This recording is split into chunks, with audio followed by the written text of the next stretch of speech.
Hi guys, good afternoon. If you're watching this video, my name is Ariante. Please like and subscribe to my channel to grow with me. So today's video, I wanted to talk about the ego, and by ego, I wanted to talk about how us as people, we create this idea that we are somebody. And what I mean by that is we go into the world and we have all these ideas of who we are as a person and what makes us us.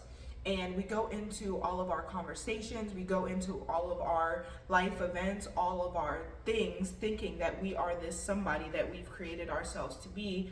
And that's a makeup of all of our egoic titles that we have. That's us as a mom or a dad, us as a worker, us as a nurse or a garbage man, or whatever else it is that makes us feel like we are somebody and we are important.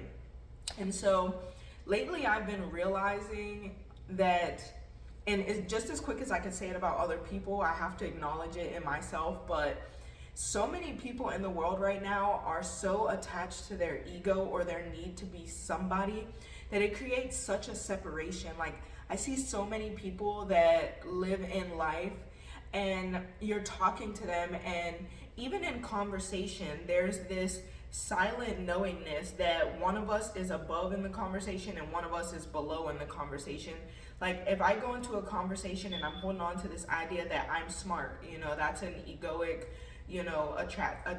attachment that I make inside of myself. So if I go into a conversation saying I'm smart or thinking I'm smart or I have something to teach this person, when we go into conversation, there's going to be that natural type of tendency for me to talk with this twinge that the other person may catch on to that makes them feel judged or less than, because I'm coming in with my need to be somebody.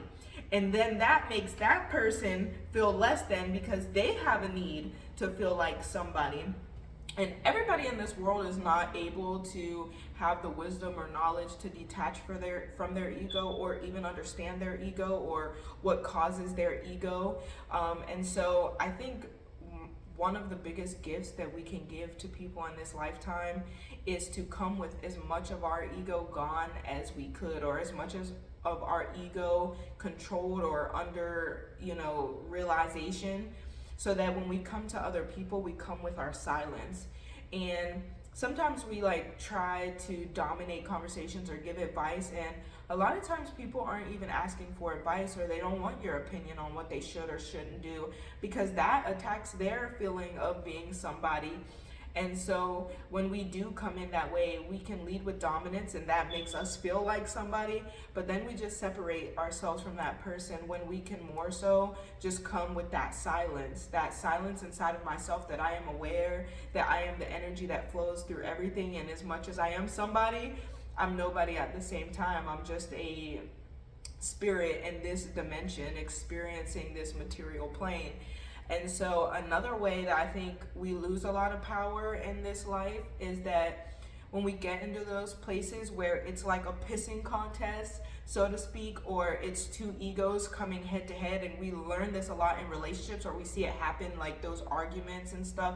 I think a lot of times we can see it through, but we lose a lot of connection and we lose a lot of our spiritual energy or power in trying to defend our somebodiness. If I come into a conversation with somebody and they have this need, they have this need to dominate the conversation, or they have this need to be right, or this need to feel superior, I'm usually going to give it to them. And this was an art that I learned to practice, and it brought me so much peace in life. And it's a practice like anything else. So sometimes I'm not good at it and sometimes I'm really good at it. But allowing people to have their egoic needs fulfilled, because I know that there's no happiness that's going to come in that attachment to ego. There's no amount of peace made for me if I attach so much to my need to be somebody that I have to war with other people to defend my somebodiness. If you absolutely want to defend your ego, if you absolutely want to defend your need to be right, or your energy, or who you are, or who you stand as, I'm going to let you have it, because I don't want that responsibility of being somebody. I don't want that responsibility of being above you in this conversation, because I know that that's an internal battle between a person and their own ego. And when we leave the conversation, they're still going to be battling their ego. So I can either choose to go head to head with your need for somebody and my need for somebodiness, or I can release my need to be somebody and allow life to just flow and go past me. And I think that is a huge challenge in this day and age. You see so many people passing judgment on other people for their life situations or what they're going through, and it's like you never even had their life situations to even place judgment on it. So you can't really say what you would do in another person's shoes if you've never experienced that experience in another person's shoes. As much as we like to say, if that happened to me, I would do this, you don't really know exactly what you would do in that person's shoes. You don't know how close or how far you are to having that person's exact experience.